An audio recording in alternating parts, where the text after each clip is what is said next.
ছাত্রদলের কর্মের কারণে আপনার পতন সুনিশ্চিত দেখা যাচ্ছে। আপনাদের কষ্ট আমরা বুঝি, 10% পান না কেন? এই কষ্টে বাড়াবাড়ি আপনাদের। বাংলাদেশের কোনো ক্যাম্পাস দখল করতে হইলে ছাত্র শিবিরের রক্তের উপর দিয়ে যাওয়া লাগবে। গত কয়েকদিনের মারামারি দেখে আমার কাছে মনে হচ্ছে ছাত্রদলের মনে আসলে অনেক কষ্ট। 17 বছর না খেয়ে থেকে ক্ষমতায় আসার পরও ছাত্র শিবিরের কারণে গত 5 মাস এখনো না খেয়ে আছে।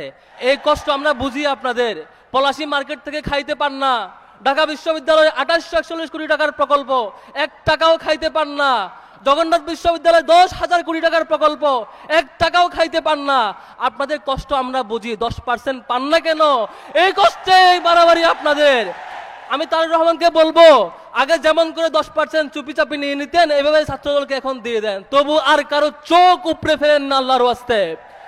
10% নীরবে দিয়ে দেন প্রয়োজনে, তবু ঢাকা আলিয়ার হল বন্ধ করেন না আল্লাহর ওয়াস্তে। আপনাদেরকে অনুরোধ করবো, সংগ্রামী ছাত্র জনতা, ছাত্রদল মনে করেছে 91 সালে ক্ষমতায় আসার পরে যেমন করে প্রত্যেকটা হল দখল করেছিল তেমন করে পারবে। এখন পর্যন্ত ঢাকা বিশ্ববিদ্যালয় হল দখল করার জন্য 5 বার চেষ্টা করেছে, প্রত্যেকবারই ব্যর্থ হয়েছে।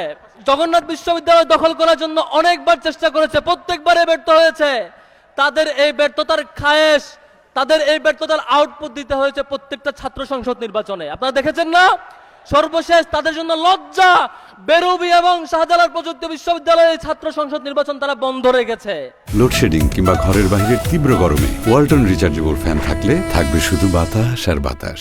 আপনার জন্য লজ্জা হয়, একটা ছাত্র সংগঠন প্রত্যেকটা ছাত্র সংসদে হেরেছেন, এমন হারের পর আবার নির্বাচিত জিএস এর উপর হাত তোলেন, কোন সাহসে এটা?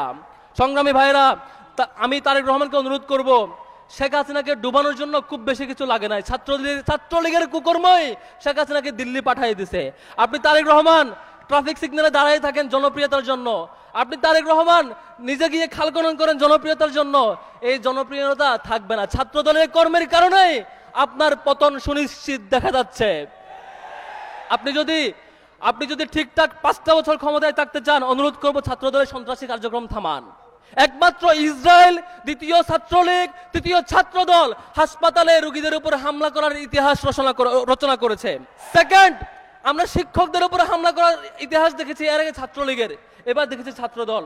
এর পরিণতি খুব খারাপ হবে। একটা ঘোষণা আজকে এখানে দাঁড়িয়ে দিতে চাই, বাংলাদেশের কোনো ক্যাম্পাস দখল করতে হইলে ছাত্র শিবিরের রক্তের উপর দিয়ে যাওয়া লাগবে।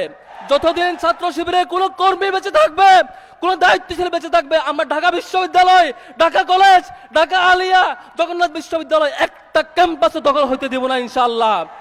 চাঁদাবাজদের হাত থেকে এই ক্যাম্পাসকে মুক্ত করে শিক্ষার্থীদের জন্য নিরাপদ আবাসস্থল উপহার দেওয়াটাই আমাদের এই রক্তের কমিটমেন্ট।